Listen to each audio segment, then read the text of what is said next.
Hi viewers, welcome to thinkers room. Friends, ఈ వీడియోలో మనము బేబీ బూమర్స్ అంటే ఎవరు, వారి యొక్క లక్షణాలు ఎలా ఉంటాయి అనేది ఈ వీడియోలో మనం క్షుణ్ణంగా తెలుసుకుందాం. ఫ్రెండ్స్, బేబీ బూమర్స్ అంటే 1946 నుంచి 1964 మధ్యలో జన్మించినట్టు ఒక తరం. ఈ బేబీ బూమర్స్ అనే పదము పాతదైనప్పటికీ ఇటీవల మళ్ళీ ఈ పదము లైమ్లైట్లోకి వచ్చింది.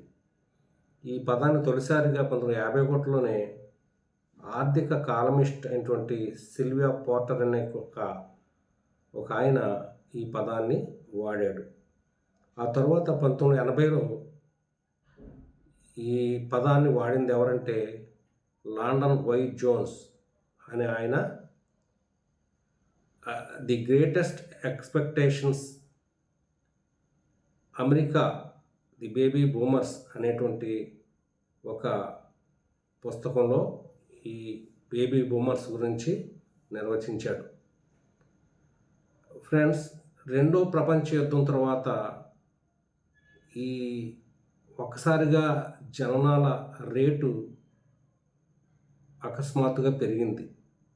ఇది ఎంతంటే ఒక్క అమెరికా సంయుక్త రాష్ట్రాల్లోనే 76 మిలియన్ల జననాల రేటు నమోదైంది.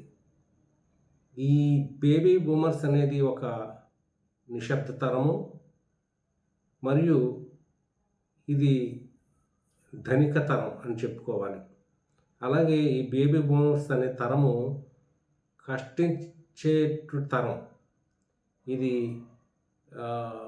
రాజకీయంగా ప్రభావం చూపే వాళ్ళు ఈ తరంలో ఉంటారు. అలాగే కష్టపడే తత్వం కలిగిన వారు. ఈ బేబీ బూమర్స్ అనే తరము తమ తల్లిదండ్రుల కంటే ఎక్కువ కాలము పదవీ విరమణ వయస్సు కంటే ఎక్కువ కాలము వీళ్ళు జీవించి ఉంటారు. వీళ్ళ యొక్క లైఫ్ స్పాన్ కూడా వాళ్ళ తల్లిదండ్రుల కంటే ఎక్కువ ఉంటుందన్నమాట.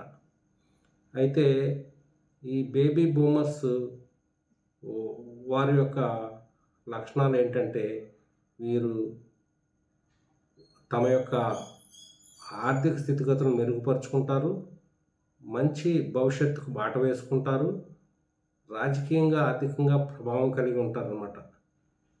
కాబట్టి ఈ బేబీ బూమర్స్ జెనక్స్ తరంకి, మిలీనియల్స్ తరానికి తల్లిదండ్రులు లాంటి వారు. ఫ్రెండ్స్, కాబట్టి ఈ బేబీ బూమర్స్ తరంలో మరి ఉన్నటువంటి వారు చాలా ప్రభావశీలురు, మంచి కష్టపడే తత్వం కలిగిన వారు. ఫ్రెండ్స్, ఈ వీడియో నచ్చినట్లయితే మీరు లైక్ చేయండి, షేర్ చేయండి, కామెంట్ పెట్టండి. ధన్యవాదాలు.